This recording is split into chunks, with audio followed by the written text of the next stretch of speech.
जय हिंद। दोस्तों, इस वीडियो में आगे बढ़ें उससे पहले थोड़ा सा मेरा परिचय जान लीजिए। मेरा नाम है अनवर अंसारी और मैं एमपी के द्वारा यानी कि association of mutual fund in India के द्वारा पूरी तरह से रजिस्टर्ड म्यूचुअल फंड का एडवाइजर डिस्ट्रीब्यूटर हूं। और मुझे म्यूचुअल फंड इंडस्ट्री में लगभग 15 साल का अनुभव है। और इस दौरान मैंने अनगिनत म्यूचुअल फंड की पोर्टफोलियो रिव्यू की है। लेकिन बड़े अफसोस के साथ मुझे ये कहना पड़ रहा है कि इस दौरान जितने भी पोर्टफोलियो मेरे पास रिव्यू करने के लिए आए हैं, उनमें से 95% म्यूचुअल फंड की पोर्टफोलियो को गलत ढंग से डिजाइन किया गया है। अब सवाल आता है कि ऐसा क्यों? तो इसके पीछे मुझे एक ही कारण लगता है कि आपको एक भ्रामक कैलकुलेशन वाली वीडियो दिखाई गई है, जिस वीडियो के अंदर में आपको ये बताया गया है कि अगर आप एडवाइजर के माध्यम से या फिर रेगुलर म्यूचुअल फंड में इन्वेस्ट करते हैं तो आपका सारा पैसा डिस्ट्रीब्यूटर ले जाएगा, आपके पास कुछ भी नहीं बचेगा। इस चक्कर में ऐसे लोग भी जो म्यूचुअल फंड के बारे में ज़्यादा जानते समझते नहीं है, वो भी डायरेक्ट म्यूचुअल फंड में इन्वेस्ट करने लगते हैं। और होता यह है कि वो एक गलत म्यूचुअल फंड की पोर्टफोलियो डिजाइन करते हैं।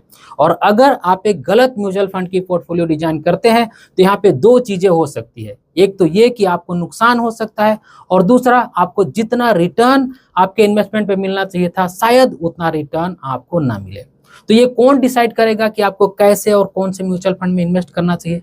अगर आपको म्यूचुअल फंड की अच्छी समझ है, आप अपने इन्वेस्टमेंट को अच्छे से मैनेज कर सकते हैं, तो कांग्रेचुलेसन, बहुत अच्छी बात है।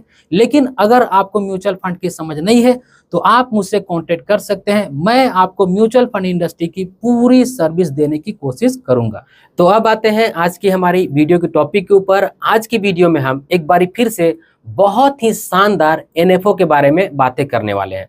और ये एनएफओ जिस सेक्टर में आ रहा है, ये बहुत ही हॉट सेक्टर है, ये बहुत ही ज़्यादा लैंडलाइट में है। लोग इस सेक्टर के बारे में बात कर रहे हैं, लोग इस सेक्टर में इन्वेस्ट करना चाहते हैं। और इसी सेक्टर में कोटक म्यूचुअल फंड भी अपना एक एनएफओ लेकर के आ गया है। तो आज की वीडियो के अंदर में इस एनएफओ का हम डिटेल जानेंगे, और हम ये भी जानेंगे कि अगर हम इस एनएफओ में अपना पैसा इन्वेस्ट करते हैं तो हमारा पैसा किस तरह की कंपनियों में इन्वेस्ट किया जाएगा। और हम ये भी जानेंगे कि जो पहले से पीएसयू फंड अवेलेबल हैं उनमें और इस एनएफओ में या फिर इस फंड में क्या अंतर है। तो सबसे पहले इस एनएफओ का हम डिटेल जान लेते हैं। तो इस एनएफओ का नाम होने वाला है Kotak BSE PSU index fund. यानी कि जैसा नाम से हमें मालूम चल रहा है कि ये एक इंडेक्स फंड होने वाला है। और ये एनएफओ लॉन्च हो रहा है 10 जुलाई 2024 को, और मैं वीडियो भी शूट कर रहा हूँ 10 जुलाई 2024 को ही। तो जब आप चेक करेंगे तो आपको ये एनएफओ इन्वेस्ट करने के लिए अवेलेबल मिलेगा। तो जो भी लोग 10 जुलाई 2024 से लेकर के 24 जुलाई 2024 के बीच में अपना पैसा इन्वेस्ट करेंगे, उनको अलॉटमेंट 31 जुलाई 2024 के आसपास में मिल जाएगा। आसपास में क्यों कह रहा हूं? ऐसा कहने का मेरा मतलब ये है कि कभी कभी एनएफओ अलॉट होने में एक आध दो दिन की देरी भी होती है, और कभी कभी एक आध दो दिन पहले भी मिल जाता है। तो जो भी लोग 10 जुलाई 2024 से लेकर के 24 जुलाई 2024 के बीच में अपना पैसा इन्वेस्ट करेंगे, उनको अलॉटमेंट 31 जुलाई के आसपास में मिल जाएगा। ये जो फंड टाइप होने वाला है, ये सेक्टोरल इंडेक्स फंड होने वाला है। क्योंकि ये इंडेक्स फंड है और एक सेक्टर से है, इसीलिए ये एक सेक्टोरल इंडेक्स फंड होगा। और इस फंड का जो इंडेक्स बेंचमार्क होगा वो होगा बीएसई पीएसयू टीआरआई। और इस फंड में अगर आप इन्वेस्ट करने की सोच रहे हैं तो मिनिमम आप सिर्फ 100 रुपए से एसआईपी कर सकते हैं, और अगर आप लमसम भी करना चाहते हैं तो सिर्फ 100 रुपए से आप लमसम कर सकते हैं। और जैसा कि जनरली ज़्यादातर म्यूचुअल फंड में जो एनएफओ आती है उसमें एनएबी की प्राइस 10 रुपये होती है, तो यहाँ पे भी आपको 10 रुपये के प्राइस पर ही एनएबी मिलने वाली है। लेकिन आपको ध्यान रखना होगा कि अगर आप 10 जुलाई 2024 से 24 जुलाई 2024 के बीच में अगर आप इन्वेस्ट करते हैं तभी आपको 10 रुपये के प्राइस पर एनएबी अलॉट होगी। अब सवाल आता है कि अगर हम इस एनएफओ में अपना पैसा इन्वेस्ट करते हैं तो हमारा पैसा कहाँ कहाँ पे लगाया जाएगा। तो जैसा कि इस फंड का नाम से आप समझ सकते हैं कि ये पीएसयू इंडेक्स फंड है, यानी कि जो गवर्नमेंट की कंपनियां हैं, जो गवर्नमेंट की कंपनी है, उनमें हमारा पैसा इन्वेस्ट होगा। तो वो कौन सी कंपनी है? तो यहाँ पे मैंने कुछ लिस्ट डाउन किया है। ये जो बीएसई पीएसयू इंडेक्स था, इसी इंडेक्स के अंदर में जो कंपनियां हैं उनका मैंने कुछ यहाँ पे नाम लिखा हुआ है। इनके अलावा भी और कंपनी है, तो कुछ इस तरह की कंपनी में आपका पैसा जाएगा। जैसे में आरवीएनएल यानी कि रेल विकास निगम, उसमें पैसा जाएगा। आरईसी में भी पैसा जाएगा आपका। आप देख सकते हैं कि पावर फाइनेंस में भी पैसा जाएगा, आईआरएफसी में भी पैसा जाएगा, एलआईसी में भी पैसा जाएगा।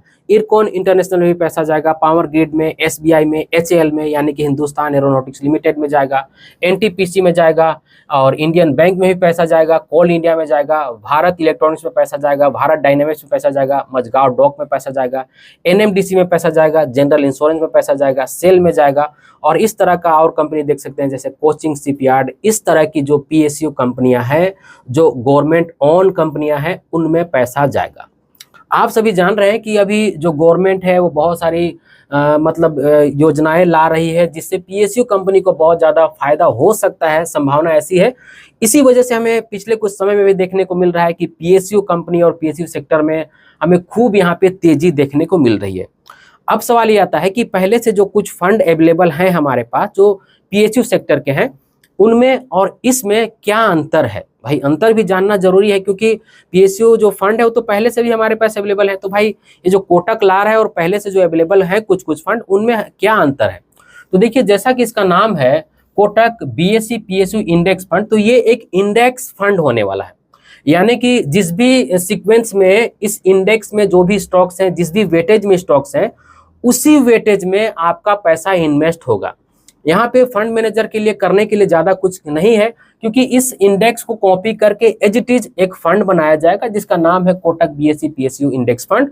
उसमें पैसा आपका इन्वेस्ट होगा। यानी कि जो भी इंडेक्स में स्टॉक्स है, जिस भी वेटेज में है, जिस भी सीक्वेंस में है, एज इट इज आपका पैसा वैसे ही इन्वेस्ट होगा। तो कहने का मतलब यह है कि जो भी इस इंडेक्स से रिटर्न मिलेगा, यानी कि जो ये इंडेक्स रिटर्न देगा, उतना ही लगभग आपको भी रिटर्न यहाँ पे मिल जाएगा। हाँ, यहाँ पे थोड़ा सा ट्रैकिंग एरर का फंडा रहेगा, जैसे जो हम एक्सपेंस रेशियो वगैरह देते हैं उसके वजह से थोड़ा सा ट्रैकिंग एरर आ जाएगा, लेकिन आपको जो पीएसयू का जो इंडेक्स है, जो जितना रिटर्न देगा उतना ही लगभग इस एनएफओ से भी आपको रिटर्न मिल जाएगा। आप सभी जानते हैं कि एक एक्टिवली मैनेज फंड और एक पैसिवली मैनेज फंड जो होते हैं, उनके एक्सपेंस रेशियो में भी अंतर होता है। जो इंडेक्स फंड होते हैं उनमें हमें खर्चे कम देने होते हैं और जो एक्टिवली मैनेज फंड होते हैं उनमें थोड़ा सा खर्चा ज़्यादा लगता है। तो ऐसे में देखा जा सकता है कि जो इंडेक्स रिटर्न देगा वो तो हमें मिलेगा, लेकिन यहाँ पे एक्सपेंस रेशियो थोड़ा सही वो तो होगा ना।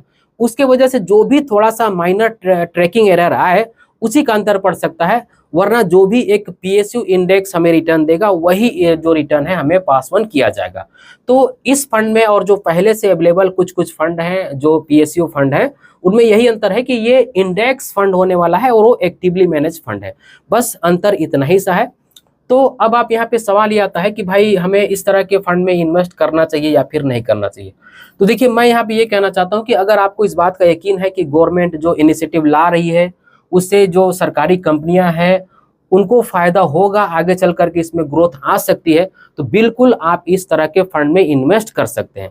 लेकिन मेरा बस यहाँ पे कहना ये रहता है कि अगर आप इन्वेस्ट करने की सोच रहे हैं तो सारा पैसा या फिर 50% या 100% पैसा आपको किसी भी सेक्टोरल फंड में इन्वेस्ट नहीं करना चाहिए।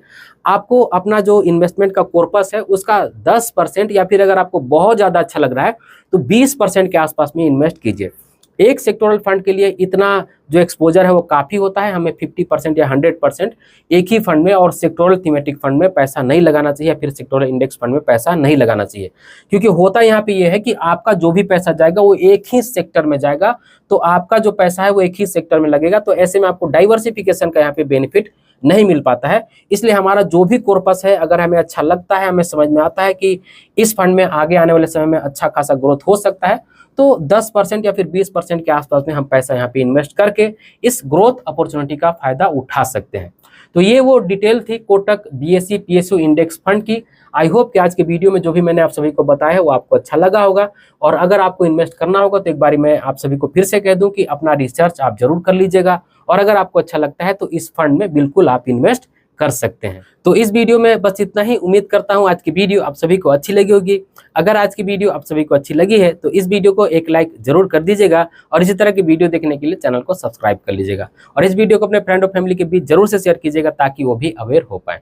इस वीडियो के आखिर में बस मैं आपसे इतना ही कहना चाहता हूँ कि अपना और अपने फैमिली का बहुत ख्याल रखिएगा। मैं मिलूंगा इसी तरह के किसी और वीडियो में, तब तक के लिए बाय।